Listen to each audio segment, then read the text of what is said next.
বড়াইগ্রাম সরকারি অনার্স কলেজে এসে ভোট চাওয়াকে কেন্দ্র করে এবার ফুঁসে উঠেছে ছাত্র সমাজ।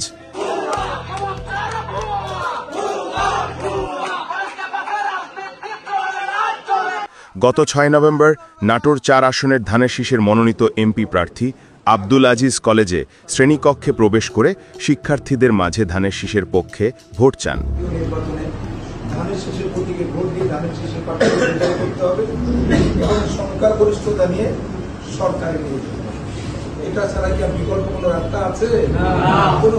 এদিকে ক্লাসরুমে ঢুকে শিক্ষার্থীদের কাছে ভোট চাওয়ার ঘটনাকে কেন্দ্র করে আজ কলেজ ক্যাম্পাসে শিক্ষার্থীরা বিক্ষোভ প্রদর্শন করেছে।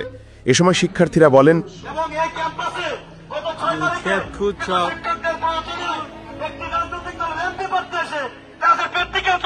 পরীক্ষা চলাকালীন অবস্থায় ক্লাসের বিঘ্ন ঘটিয়ে পরীক্ষা বিঘ্ন ঘটিয়ে যে রাজনীতি আপনারা করেছেন, এই রাজনীতি সাধারণ শিক্ষার্থীরা কেউ মানবে না।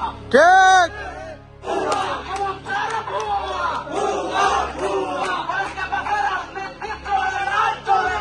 চলবে না, চলবে না। কথা হচ্ছে যে আমরা এখানে আজকে যে এসেছি, এখানে কোনো রাজনৈতিক কোনো প্রোগ্রাম না, আমাদের সমবেত হয়েছে এখানে কোনো রাজনৈতিক দলের কোনো এজেন্ডা বাস্তবায়ন করার জন্য না। আমরা এখানে জামাত ইসলাম বুঝি না, আমরা এখানে বিএনপি বুঝি না, আমরা এখানে আব্দুল আজিজ বুঝি না, আমরা এখানে আব্দুল হাকিম বুঝি না। আমাদের কলেজে কোনো প্রকার কোনো এই এমপি প্রার্থীর এসে ভোট চাওয়া চলবে না, চলবে না। আমাদের ক্যাম্পাস আমরা অক্ষুণ্ণ রাখবো। আমাদের ক্যাম্পাসে কোনো মাদকাসক্তি থাকতে পারবে না, আমাদের ক্যাম্পাসে কোনো ইফতিজার থাকতে পারবে না। আমাদের কলেজে তোমরা সাধারণ শিক্ষার্থীদের ভোকাল এখানে বাস্তবায়ন করতে হবে। তোমাদের সাধারণ শিক্ষার্থীদের আরো মেরুদণ্ড শক্ত হইতে হবে। তোমাদের সাধারণ শিক্ষার্থীদের ভয় এবং দ্বিধাহীন ভাবে এই ক্যাম্পাসে শিক্ষার পরিবেশ বজায় রাখতে হবে। তোমাদেরকে কেউ এসে বলবে তোমাদের এই কাজ করতে হবে, সেই কাজ করতে হবে, আসো না হলে সমস্যা হবে, এই ধরনের কথা বলে তোমাদের ভয়ভীতি প্রদর্শন করে আজকের পর থেকে এই ক্যাম্পাসে এই ধরনের কোনো কার্যক্রম চলবে না। এখানে এসে কোনো শিক্ষক রাজনীতি শিক্ষক বলবে ওই তোমার এই কাজ না করলে প্র্যাকটিক্যালে মার্ক দিব না, সেই কাজ না করলে তোমাদের ক্যাম্পাসে মার্ক দিব না, সেটাও চলবে না।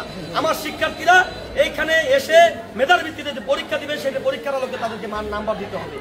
আর শিক্ষকরা এখানে রাজনীতি করবে তাদেরকে আমি আহ্বান জানাবো, আপনারা এই কলেজ ক্যাম্পাসের বাইরে গিয়ে রাজনীতি করবেন। প্লিজ এই কলেজ ক্যাম্পাসে কোনো রাজনীতি করতে আসবেন না।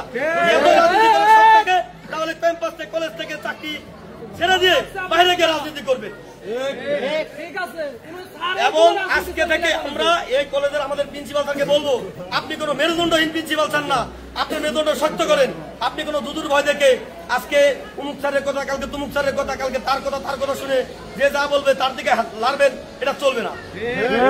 ঠিক আছে, স্যারের জায়গাতে শক্ত করবে, স্যারকে আমরা স্যারের হাতকে আমরা শক্ত করবো, প্রিন্সিপালকে সাহস দিতে হবে। এবং প্রিন্সিপালের কাছে আমরা যাবো, এখন প্রিন্সিপালের কাছে যাই আমরা এই দাবি জানাবো। এই গত বৃহস্পতিবারে একটি দলের রাজনৈতিক দলের এমপি প্রার্থী এবং তার সাথে আরো তার দলের নেতাকর্মীরা এসে আমার কলেজে শিক্ষার পরিবেশ বিঘ্ন ঘটিয়েছে, সেটার প্রেক্ষিতে উনি কি পদক্ষেপ নেবে সেটা উনি আজকে দিনের ভিতরে নিবে। এবং তাহলে কালকে আমরা এর থেকেও কঠোর আন্দোলন করব।